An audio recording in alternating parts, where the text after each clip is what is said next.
partido para después. Bueno, sí, la clase de ahora es un poquito larga, como les digo, vamos a hablar algo que ustedes ya saben, sin embargo, es metabolismo y balance energético. Creo que en bioquímica están hasta cansados de hablar acerca del tema. Espero que todos lo manejemos bien y que no hayan lagunas por ahí para que podamos avanzar rápidamente. Pues para empezar, habría que decir que ¿qué es lo que determina o qué cómo suspiran, ¿verdad? Les recuerdo las evaluaciones. Bueno, ¿qué es lo que determina o qué es lo que regula qué es lo que vamos a ingerir, qué vamos a comer? Pues realmente son varias situaciones. Prestemos atención, por favor. Hay comida que no es tan saludable, hay comida que es saludable. Sin embargo, de los dos tipos de alimentos nosotros ingerimos. Entonces, si fuese nada más la ingesta de alimentos determinada exclusivamente por lo que nos va a nutrir o nos va a aportar beneficio orgánico, si lo queremos ver de alguna manera, definitivamente no comeríamos este tipo de cosas. Entonces, la ingesta de alimentos, el aporte de energía va un poco más allá. Entonces, cuando ustedes están, por ejemplo, en medio de parciales y que están ansiosos, ¿a quién se le ocurre comer un plato de verduras para calmar la ansiedad? Que nadie, ¿verdad? O sea, si hay las personas que comen por ansiedad, buscan comer otro tipo de alimentos. ¿Pero por qué? Bueno, pues vamos a ver más adelante. Realmente el control de la ingesta de alimentos es un proceso complejo, como les decía. Dependemos no solamente de mecanismos específicamente fisiológicos o químicos, si lo queremos ver, sino también dependemos de mecanismos conductuales. Y ya pues el doctor Rodríguez les había hablado hasta creo que al cansancio acerca del centro del hambre y de la saciedad, ¿verdad? Que están en el hipotálamo y que determinan de alguna manera cuando nosotros sentimos hambre y cuando nos sentimos saciados. Sin embargo, deben de saber que estos aspectos varían de individuo a individuo.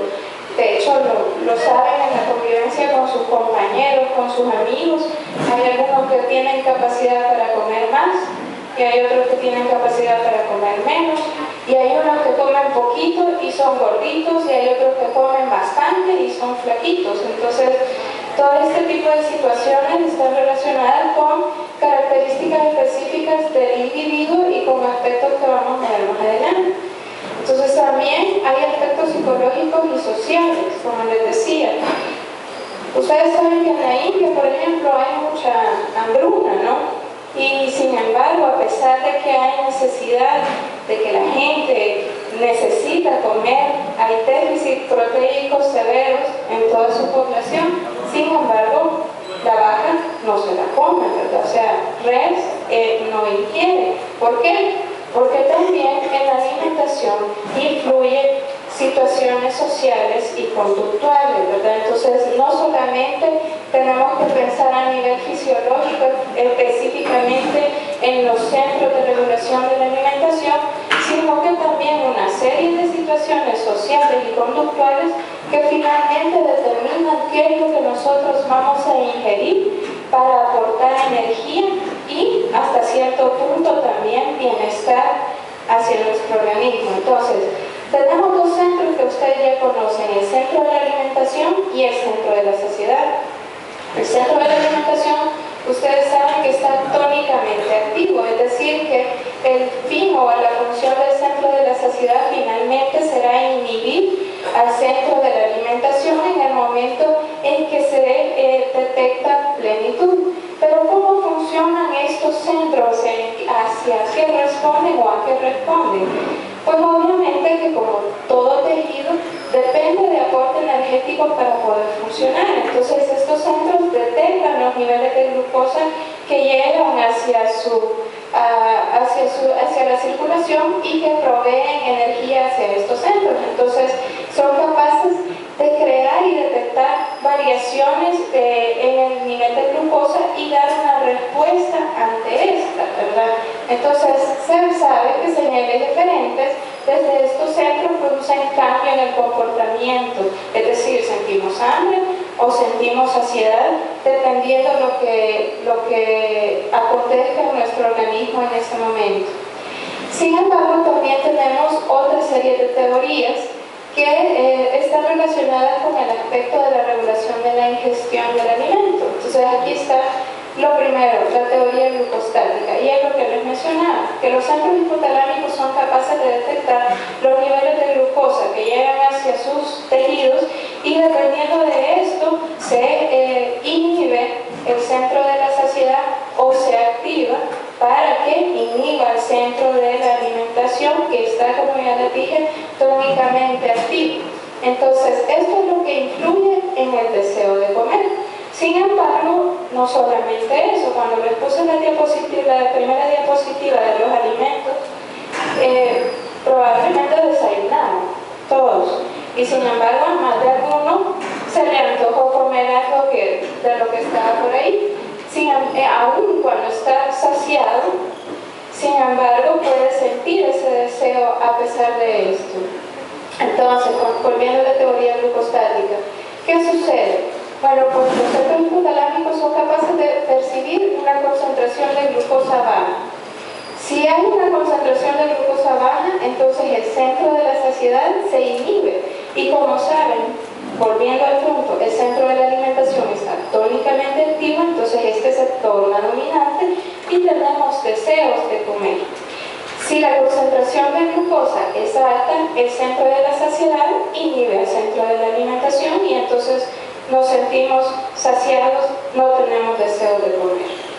También existe la teoría lipostática, en la que se dice que una señal que proviene del tejido adiposo promueve o inhibe el deseo de comer. Es decir, que de los depósitos de grasa corporal hacia el encéfalo se mandan señales, y esto determina si nosotros vamos a tener una conducta alimentaria pro-ingesta o no vamos a ingerir.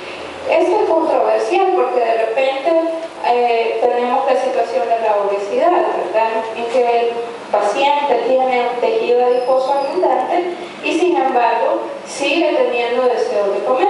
Pero por eso es que les digo que la situación es más compleja que pensar nada más en centro de saciedad o en centro de alimentación.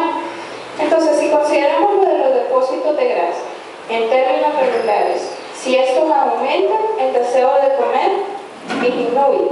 Y si disminuyen, como en el caso de la inanición, el deseo de comer aumenta. Pero también, relacionado con esto, tenemos algunos péptidos que modulan la ingesta de los alimentos. Y aquí tienen ustedes la leptina, una hormona proteica que tuvo mucho auge, mucho reconocimiento hace algún tiempo, porque se le asociaba mucho con el problema de la obesidad, y se decía que los pacientes que sufrían o que adolecen de obesidad tenían un problema con esta hormona, porque esta hormona disminuye el deseo de comer.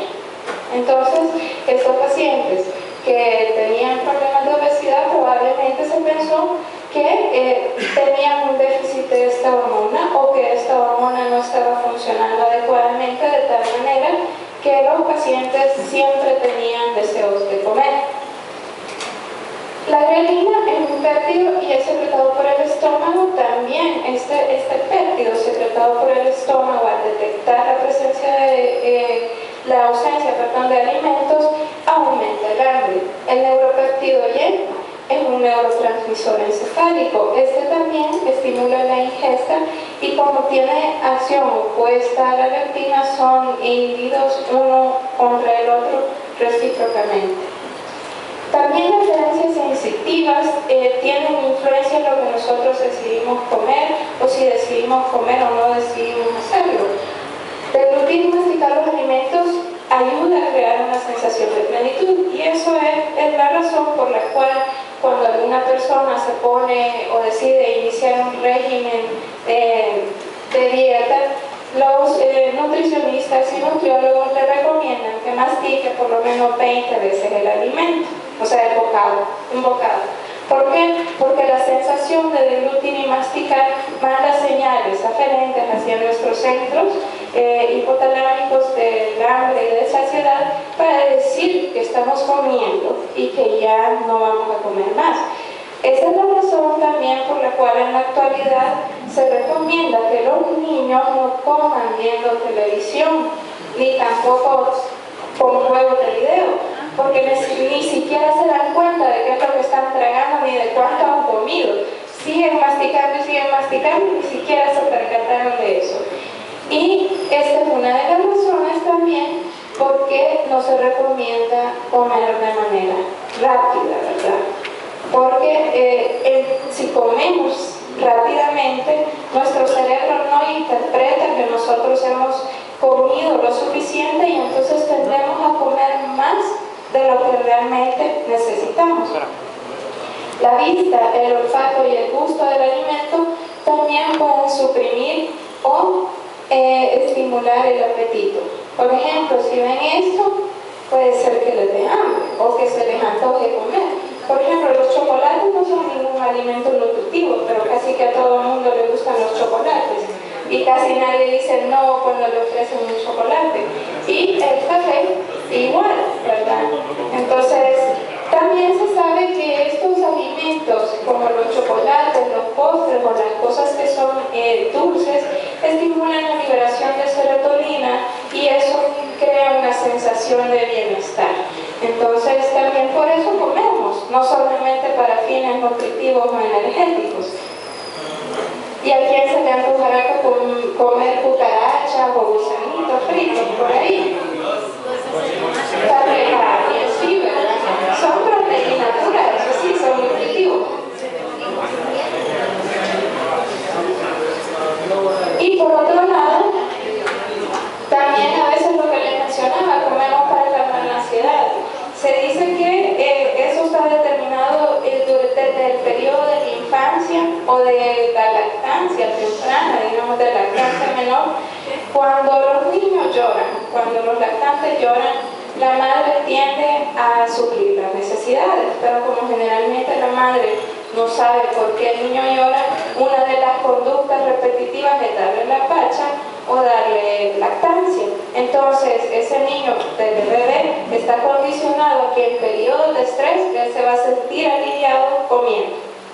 Entonces, es una conducta que no se recomienda por esa situación, porque nosotros vamos a determinar la conducta desde la infancia hasta la vida adulta. Entonces, hay personas que alivian el estrés de esa manera y hay personas que cuando tienen estrés no comen, se les quita el hambre. Entonces, ahí tienen ustedes también trastornos como la anorexia y la bulimia, que no existirían si el fenómeno conductual no tuviese un papel determinante en la alimentación. Entonces, ¿qué es el balance de energía en nuestro organismo? Pues eso significa que el ingreso de energía es igual a la salida de energía en nuestro organismo.